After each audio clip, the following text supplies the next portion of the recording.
Hey everyone, I just wanted to check in out in the world out there. I hope everyone's doing all right.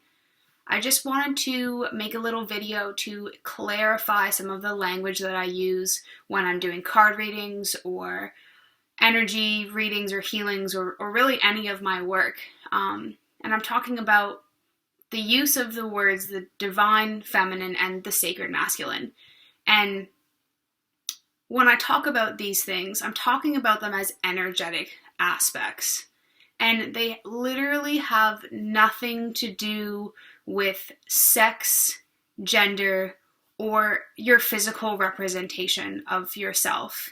So these two energies, they talk about the aspects of our being. And the divine feminine and the sacred masculine exist within all of us.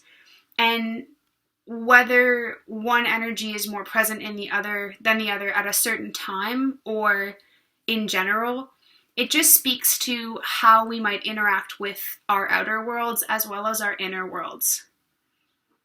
So, for example, when I talk about the divine feminine, I'm talking about the yin aspect of our being. So, that aspect of energy that is naturally more receptive, more holistically seeing, like seeing things in the big picture instead of seeing things on a task by task basis, seeing the world as a one thread of a collective weave. The divine feminine knows fluidity and it knows changeability and the reality of being in multiple forms. And every body has this aspect within them.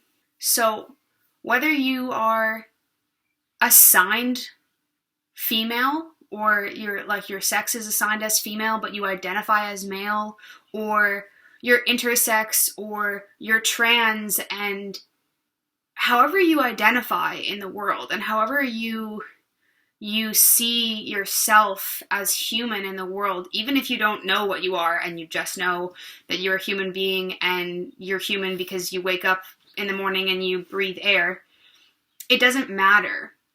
We all hold both the feminine and the masculine aspects within us, and we can tap into those at different times.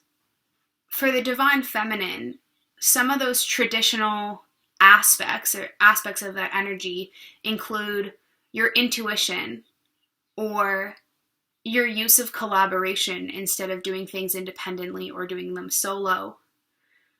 Having a felt sense instead of a thinking sense, so feeling through your environment and being able to sense through your world, as well as things like nurturing aspects and patience and expression.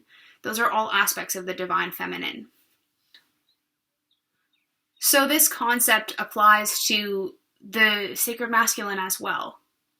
So even if you are the most straight, cis, performed version of female or feminine, or what you understand to be feminine out there, you still hold the energies of the sacred masculine within you. So every time you go from planning to action, that's an aspect of the sacred masculine.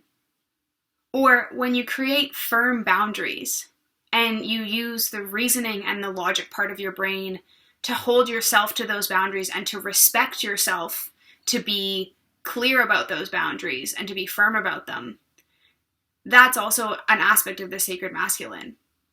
So some of the traditional concepts of the sacred masculine include things like being active in what you do, going from preparatory to following it through and having it exist in the world.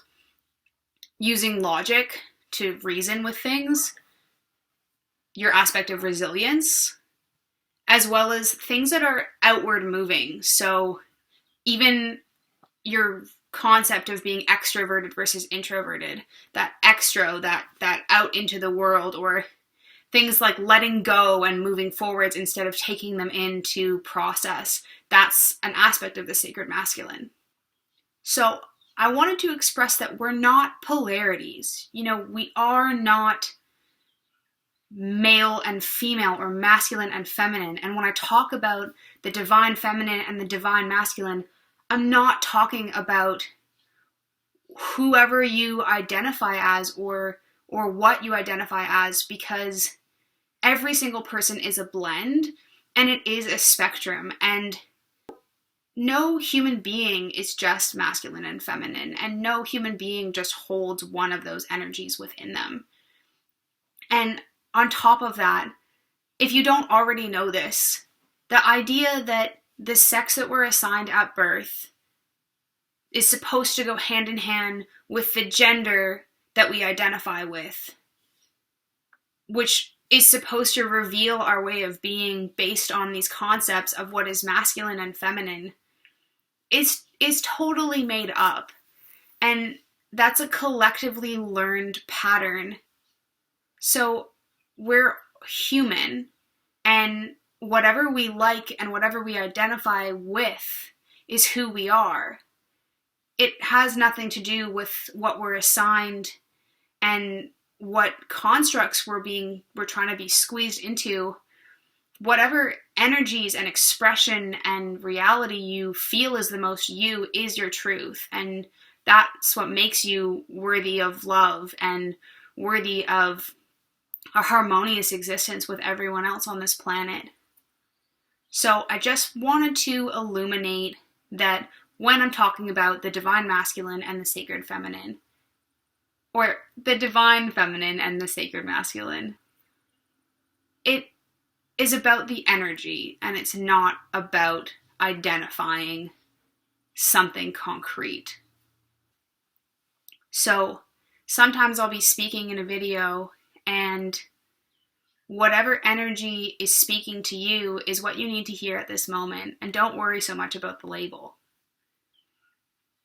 I hope that leaves you all well and feeling loved, and I hope you all have a wonderful rest of your day. Talk to you soon.